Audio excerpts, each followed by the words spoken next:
ಮುಖ್ಯವಾಗಿ ಹಾಸನ ನಗರದ ಮತ್ತು ಸುತ್ತಲಿನ ಅಷ್ಟಗ್ರಾಮಗಳ ಎಲ್ಲ ನನ್ನ ಒಲವಿನ ಸಂಕೇತಿ ಬಂಧುಗಳೇ, ಎಲ್ಲರಿಗೂ ನಮಸ್ಕಾರ.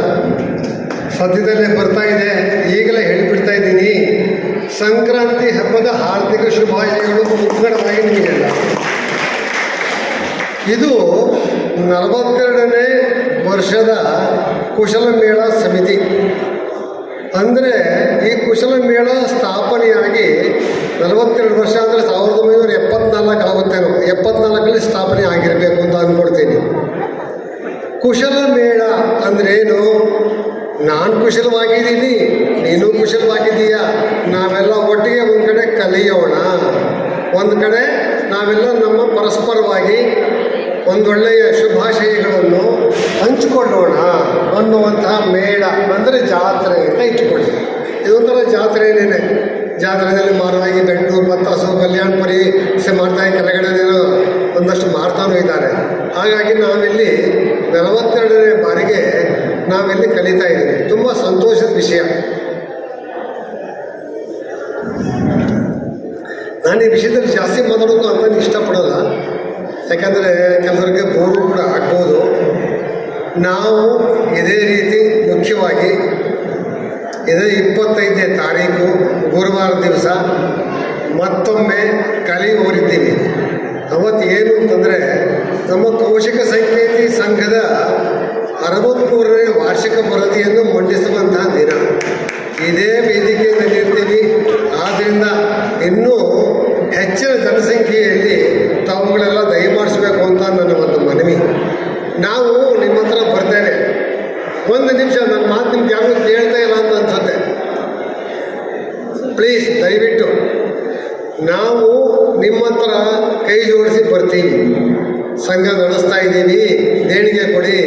ಓಲ್ಡ್ ಏಜ್ ನಮಗೆ ನಡೆಸ್ತಾ ಇದ್ದೀವಿ, ಹಾಸ್ಟೆಲ್ ನಡೆಸ್ತಾ ಇದ್ದೀವಿ, ಸಾಮಾಜಿಕವಾಗಿ ನಮ್ಮ ಸಮುದಾಯ ಭವನ ನಡೆಸ್ತಾ ಇದ್ದೀವಿ. ಇದಕ್ಕೆಲ್ಲ ದೇಣಿಗೆ ಕೊಡಿ ಅಂತ ಬರ್ತೀರಿ.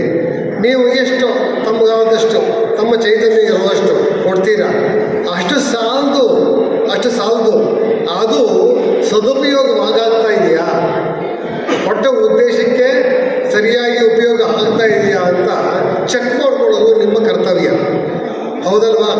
ಅದಕ್ಕೆ ಕಾರಣಕ್ಕೆ ನಾವು ಈ ಸರಿ ಆಗ ಸರ್ವ ಸದಸ್ಯರ ಮಹಾಸಭೆಯನ್ನು ಹಾಸನದಲ್ಲಿ ನಡೆಸ್ತಾ ಇದ್ದೀವಿ. ಅದಕ್ಕಾಗಿ ಜಾಸ್ತಿ ಜನ ಬನ್ನಿ. ನಮ್ಮ ವರದಿ ಪುಸ್ತಕ ಇದನ್ನು ಎಲ್ಲರಿಗೂ ತಲುಪೋದಕ್ಕೆ ಮುಖ್ಯವಾಗಿ ಮುಂಗಡವಾಗಿ ನಾವು ಅವಕಾಶ ಮಾಡಿಕೊಟ್ಟಿದ್ದೀವಿ. ಕೆಲವು ಪರಸ್ಪರ ಕೊಟ್ಟಿದ್ದೀವಿ. ನಾನೇ ಕೆಲವಷ್ಟು ಹಳ್ಳಿಗಳಿಗೆ ಹೋಗಿ ಹಾಸನ ಜಿಲ್ಲೆಯಲ್ಲಿ ಕೊಟ್ಟು ಬಂದಿದ್ದೀನಿ. ಜಾಸ್ತಿ ಸಂಖ್ಯೆಯಲ್ಲಿ ಬನ್ನಿ, ಇದನ್ನು ಒಂದಷ್ಟು ಓದ್ಕೊಂಡು ಬನ್ನಿ. ನಾವು ನಿಮ್ಮನ್ನು ಪ್ರಶ್ನೆ ಮಾಡೋದಿರಲಿ, ನೀವು ನಮ್ಮನ್ನು ಪ್ರಶ್ನೆ ಮಾಡಬೇಕು. ಹೇಗಾಗಿದೆ, ಲೆಕ್ಕ ಸರಿ ಇದೆಯಾ, ತಕ್ಕತೆ ಸರಿ ಇದೆಯಾ, ಇದನ್ನೆಲ್ಲ ನೀವು ಆ್ಯಕ್ಚುಲಿ ನಮ್ಮನ್ನು ಕ್ವಶನ್ ಕೇಳಬೇಕು, ಇದನ್ನು ಪರಾಮರ್ಶಿಸಬೇಕು. ಆಗಲೇ ನಮ್ಮ ಸಂಘದಲ್ಲಿ ಒಂದು ಪಾರದರ್ಶಕವಾಗಿ ಎಲ್ಲ ಕೆಲಸಗಳು ನಡೀತಾ ಇದೆ ಅಂತ ನಮಗೊಂದು ತೃಪ್ತಿ ಆಗುತ್ತೆ. ನೀವು ಬರೋದು ಸುಮ್ಮನೆ ಏನು ಆ್ಯಕ್ಚುಲಿ ಏನಪ್ಪ ಇದು, ಏನೋ ಪುಸ್ತಕ ಕೊಟ್ಟಿದ್ದಾರೆ, ಅವ್ರಿಗೆ ಕೆಲಸ ಇಲ್ಲ ಅಂತ ಕಾಣಿಸುತ್ತೆ, ದುಡ್ಡು ತೊಗೊಂಡೋಗಿದೆ, ಒಂದು ಲೆಕ್ಕ ಕೊಟ್ಟಿರಬೇಕು ಅಂತ ಒಂದು ಉದಾಸೀನತೆ ಬೇಡ. ದಯವಿಟ್ಟು ಓದ್ಕೊಂಡು ಬನ್ನಿ, ಪ್ರಶ್ನೆಗಳು ಕೇಳಿ, ನಮ್ಮವ್ರಿಗೂ ಒಂದು ಸಮಾಧಾನ ಆಗುತ್ತೆ. ಇದು ಮಾಡಬೇಕಾಗಿರುವಂಥ ಒಂದು ಕೆಲಸ. ಸಂಘದಲ್ಲಿ ಈಗ ಜಾಸ್ತಿ ಪ್ರತಿ ವರ್ಷ ಸಾಮಾನ್ಯವಾಗಿ ಒಂದೊಂದು ಯೋಜನೆಗಳು ತಗೊಳ್ತೀವಿ. ಸದ್ಯಕ್ಕೆ ಯಾವುದೂ ಕೂಡ ಸಂಘದ ವತಿಯಿಂದ ಯೋಜನೆಗಳಿಲ್ಲ. ಆದರೆ ಸಂಘದಲ್ಲಿ KR ಪುರಂ ಒಂದು ಹಳೆಯ ಹಾಸ್ಟೆಲ್ ಇತ್ತು. ಅದು ಜಾಸ್ತಿ ಉಪಯೋಗ ಆಗದೆ 7-8 ವರ್ಷನೇ ಆಗಿದೆ. ಅದನ್ನು ಒಂಥರ ಶಿಥಿಲಾವಸ್ಥೆಗೆ ಬಿದ್ದುಬಿಟ್ಟಿದೆ ಅಂತ ಹೇಳ್ತಾ ಇದ್ರು. ನಾನು ಈಗ ಒಂದು 3-4 ತಿಂಗಳ ಹಿಂದೆ ಬಂದಾಗ ಅಲ್ಲಿಗೆ ಹೋಗಿ ವೈಯಕ್ತಿಕವಾಗಿ ಅದನ್ನು ಒಂದ್ಸರಿ ನೋಡಿದ್ದೀನಿ. ಇನ್ಸ್ಪೆಕ್ಷನ್ ಅಂತ ಹೇಳ್ಬೋದು ಅಂತ ಇಟ್ಕೊಳ್ಳಿ, ಮಾಡಿದ್ದೀನಿ. ಕಟ್ಟಡ ತುಂಬ ಸುಸ್ಥಿತಿಯಲ್ಲಿದೆ, ಏನಾದರೂ ಮೇಂಟೆನೆನ್ಸ್ ಇಲ್ಲ.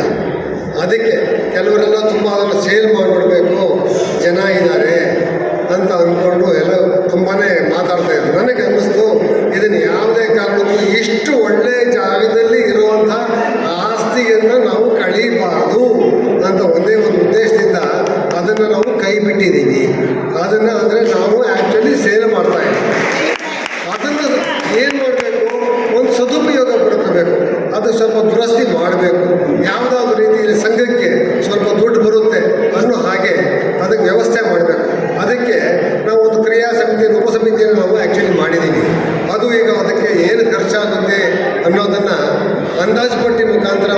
ಯೋಚನೆ ಮಾಡ್ತಾ ಇದ್ದಾರೆ.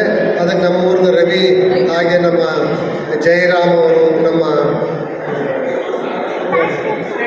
ಚಂದ್ರನಲ್ಲ, ನಮ್ಮ ಇದು ಉಪಸಮಿತಿಯಲ್ಲಿ ಶರ್ಮಾ ಅವರು ಎಲ್ಲ ಇದ್ದಾರೆ. ಅವ್ರಿಗೊಂದು ವ್ಯವಸ್ಥೆ ಮಾಡ್ತಾ ಇದ್ದಾರೆ. ಅದರ ಬಗ್ಗೆ ಒಂದು ಕಾರ್ಯಕ್ರಮ ಮಾಡ್ತೀವಿ. ಸೊ ಅದನ್ನು ನಾವು ಸ್ವಲ್ಪ ರಿಪೇರಿ ಮಾಡಿಸಿ ಸಂಘಕ್ಕೆ ಒಂದಷ್ಟು ತಿಂಗಳು ಬರೋ ಹಾಗೆ ಹಣ ಬರೋದು ಒಂದು ವ್ಯವಸ್ಥೆ ಮಾಡೋಣ ಅಂದ್ಕೊಂಡಿದ್ದೀವಿ. ಇದೊಂದು ಉದ್ದೇಶ. ಯಾಕೆಂದರೆ ಅದನ್ನು ಸೇಲ್ ಮಾಡಿದ್ವಿ ಅಂತ ಇಟ್ಟುಕೊಳ್ಳಿ, ಆ ದುಡ್ಡನ್ನ ಏನು ಮಾಡೋಣ? ತುಂಬ ಕಷ್ಟ ಇದೆ. ನಾವು ನಮ್ಮ ಸಂಘದಲ್ಲಿ ಯಾವುದೇ ಸ್ಥಿರಾಸ್ತಿಯನ್ನು ಜಾಸ್ತಿ ಮಾಡ್ಕೊಳ್ತಾ ಹೋಗೋದಕ್ಕಿಂತ ಸಂಘ ಬಡ ಜನರಿಗೆ, ಬಿಲೋ ಪಾವರ್ಟಿ ಲೈನಲ್ಲಿ ಕೆಳಗಡೆ ಇರೋರಿಗೆ ನೇರವಾಗಿ ಸಂಪರ್ಕಿಸಿ ಅವ್ರಿಗೆ ಅನುಕೂಲ ಮಾಡೋದ್ರಿಂದ ಸಂಘಕ್ಕೆ ಒಂದು ಅನುಕೂಲನೇ ಹೊರತು ಸುಮ್ಮನೆ ನಮ್ಮ ಸಂಘದಲ್ಲಿ 100 ಕೋಟಿ ರೂಪಾಯಿ ಆಸ್ತಿ ಇದೆ, ನಾನು ಬಂದ್ಮೇಲೆ 125 ಕೋಟಿಗೆ ಆಯಿತು, ವಾಟ್ ಈಸ್ ಯೂಸ್ ಹೇಳಿ? ಸಂಘದಲ್ಲಿ ಏನು ಉಪಯೋಗ ಆಗುತ್ತೆ? ಏನು ಉಪಯೋಗ ಆಗಲ್ಲ. ಆದ್ದರಿಂದ ನಾವು ಅದನ್ನು ಆ್ಯಕ್ಚುಲಿ ಹಾಗೆ ಇಟ್ಕೊಂಡಿದ್ದೀವಿ. ಹಾಗೆ ರವೀಂದ್ರ ನಗರದಲ್ಲೂ ಅಷ್ಟೇ ವಿದ್ಯಾರ್ಥಿಗಳು ಕಡಿಮೆ ಬರೋದು, ಅದರಲ್ಲೂ ಕೂಡ ಒಂದಷ್ಟು ಮಳಿಗೆಗಳನ್ನು ಮಾಡಬೇಕು ಅಂತ ಏನೋ ಪ್ರಯತ್ನ ಪಡ್ತಾ ಇದ್ದೀವಿ. ಅದಕ್ಕೆ ಕಾನೂನಿನ ತೊಡಕು ಸ್ವಲ್ಪ ಇರಬೇಕು. ಅದನ್ನು ಮುಂದೆ ನೋಡೋಣ ಆ್ಯಕ್ಚುಲಿ. ಮತ್ತು ಬೆಂಗಳೂರಿನಲ್ಲಿ ನಮ್ಮ ಅನಂತ ಪದ್ಮನಾಭರಾಯರು ಆ್ಯಕ್ಚುಲಿ ಅಧ್ಯಕ್ಷರಾಗಿದ್ದಾಗ ಒಂದು ಒಳ್ಳೆ ಆಸ್ತಿ ಮಾಡಿದ್ದಾರೆ. ನಿಜವಾಗ್ಲೂ ಅದಕ್ಕೆ ಒಂದು ಹ್ಯಾಟ್ಸ್ ಆಫ್. ಅದಕ್ಕೆ ಈ ವಿದ್ಯುತ್ ಶಕ್ತಿ ನಿಮಗೆ ಗೊತ್ತಿರೋ ಈ ಕರ್ನಾಟಕ ಸರ್ಕಾರದವರು ಭಾಳ ತೊಂದರೆ ಕೊಡ್ತೀವಿ, ಅಂದರೆ ಮಾಡಿರೋದು ಎಲ್ಲರಿಗೂ ಅದು ಆಗ್ತಾ ಇಲ್ಲ. ಅದರ ನಿಟ್ಟಿನಲ್ಲಿ ನಾವು ಕಾರ್ಯಕ್ರಮ ಕೈಗೊಂಡಿದ್ದೀವಿ. ಅದು ಆದಷ್ಟು ಬೇಗ ಮುಂದಿನ ವರ್ಷಕ್ಕೆ, ಈ ವರ್ಷವೇ ಮಾಡಬೇಕು ಅಡ್ಮಿಷನ್ಗೆ ಅಂತ ಅಂದ್ಕೊಂಡಿದ್ವಿ. ಅದು ಕೂಡ ಆಗ್ತಾ ಇಲ್ಲ. ನೋಡೋಣ, ಮುಂದಿನ ವರ್ಷಕ್ಕಾದ್ರೂ ನೀವೆಲ್ಲ ಹೆಚ್ಚಿನ ಸಂಖ್ಯೆಯಲ್ಲಿ ಮಕ್ಕಳನ್ನು ಕಳಿಸ್ಕೊಡಿ ಅನ್ನೋದಕ್ಕೆ ಮಕ್ಕಳೇ ಇಲ್ಲ. ಅದೇ ಒಂದು ದೊಡ್ಡ ಯೋಚನೆ ಆ್ಯಕ್ಚುಲಿ. ಎಲ್ಲ ಇವರ ಮಾಡ್ಕೊಳ್ಳೋದು 1 ಅಥವಾ 2 ಮಕ್ಕಳು ಎಲ್ಲ ಅನುಕೂಲ ಸ್ಥಿತಿಯಲ್ಲಿ ತಲುಪಿದ್ದೀವಿ. ಎಲ್ಲ ಅವ್ರವ್ರ ಮನೆಗಳನ್ನು ಇಟ್ಕೊಂಡು ಓದಿಸ್ತಾ ಇದ್ದೀರಾ. ಹಳ್ಳಿಗಾಡಿಂದ ನಾವು ಮಕ್ಕಳು ಬರ್ತಾ ಇಲ್ಲ. ಅದ್ರ ಬಗ್ಗೆ ಹೇಗೆ ಉಪಯೋಗ ಪಡ್ಕೊಳ್ಬೇಕು ಅನ್ನೋದು ಒಂದು ಇದೆ.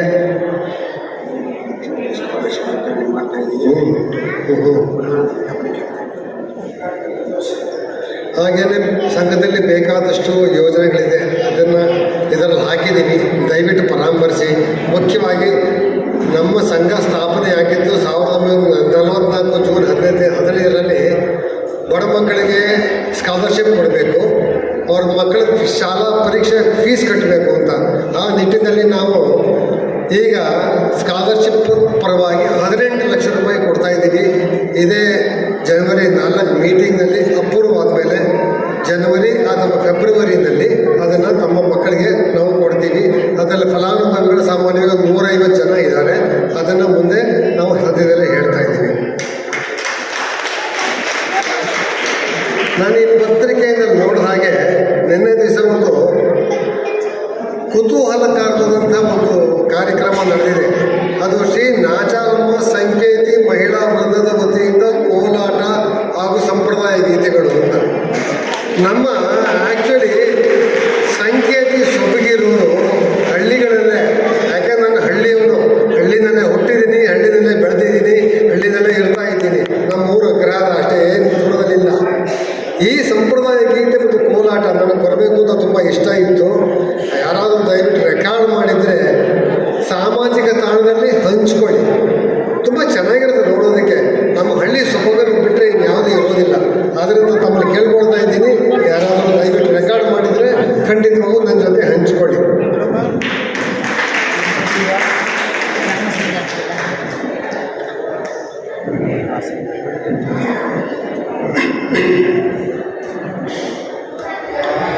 ಇನ್ನೂ ಹೇಳಬೇಕು ಅಂದರೆ ಸಂಘದ ಬಗ್ಗೆ ಬೇಕಾದಷ್ಟಿದೆ.